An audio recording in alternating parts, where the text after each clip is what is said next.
The rain tapped softly against the tall glass windows of the Sapphire Room, an upscale restaurant where polished marble floors reflected the glow of golden chandeliers.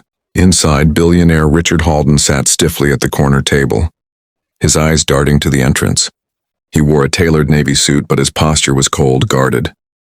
Across from him sat Eli, his 10-year-old son, his legs confined to a sleek black wheelchair. The boy was quiet, fiddling with his straw, occasionally glancing toward the live jazz band on the small stage. A young waitress approached. Her name tag read Tasha. She was tall, graceful, with warm brown skin and an easy smile. "Hi there, sweetheart," she said, crouching to Eli's level. "You like music?" Eli's face lit up instantly, but Richard's jaw tightened. His eyes flicked to her hand as she gently touched his son's arm. "Yes," Eli said shyly. "I wish I could dance." Tasha smiled, her voice a soft melody. "Who says you can't? Maybe you just need the right partner." Richard cleared his throat sharply. "That's enough," he said without looking at her. "We're fine." But Eli's gaze followed Tasha as she walked away, her braided hair swaying gently. And Richard, well, he couldn't shake the unease curling in his chest. Why did it bother him so much? Richard Halden was a man built on control. Born into old money, he'd been taught from an early age that appearances mattered. His father had been polite in public, but behind closed doors, his voice dripped with quiet prejudice. "You can be kind to people," his father used to say, "but know your place. And theirs."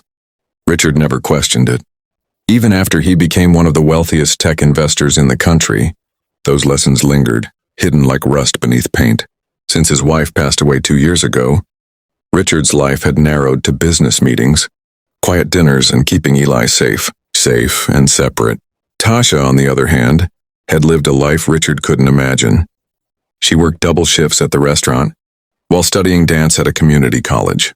Her dream was to open a dance studio for kids with disabilities, something inspired by her own younger brother, who'd been born with cerebral palsy.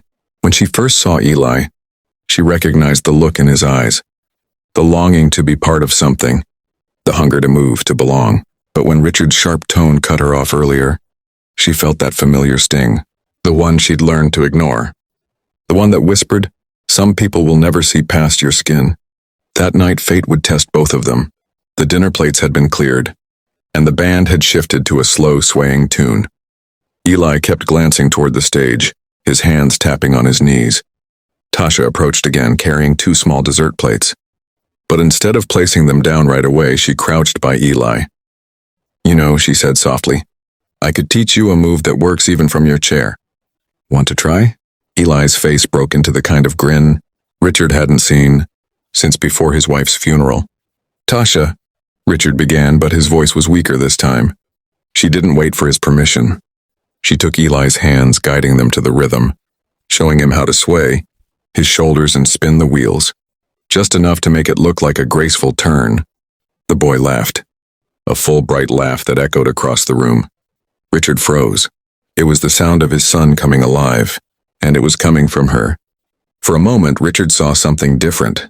Not a waitress, not a stranger, but someone who saw his son for who he was, not what he couldn't do. Later, when the plates were cleared and Eli was busy chatting with Tasha about music, Richard excused himself and stepped outside. The rain had stopped, but his mind was storming. He remembered being Eli's age, walking through town with his father, and watching his dad ignore a man who'd held the door open for them, simply because of the color of his skin. He remembered his father's voice. "You don't owe them anything." But tonight, he had owed her everything. Richard returned to the table, his chest tight. He waited until Tasha came by again. "Miss," his voice cracked. He cleared it and tried again. "Thank you for what you did tonight." She smiled, a little surprised. "It was nothing." "No," Richard said, his eyes glistening. "It was everything." Eli looked between them, confused but happy. 2 weeks later, Tasha got a letter in the mail. It was on embossed paper, signed in neat, flowing handwriting. "Dear Tasha, your kindness reminded me that the world isn't changed by walls we build, but by hands we take. I'd like to help you build your dance studio. For every child like Eli who dreams of moving freely. Enclosed is my commitment to fund your project fully. The world needs more people like you.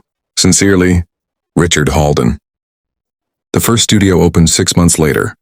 Its glass doors bore the name the Eli Movement Center. On opening night, children of all backgrounds and with and without disabilities filled the floor. Spinning, laughing, moving together, Richard stood in the corner, watching his son dance in his wheelchair, Tasha guiding him effortlessly. For the first time, he saw no differences, just music, just joy, just humanity. And that night, Richard Halden's life changed forever.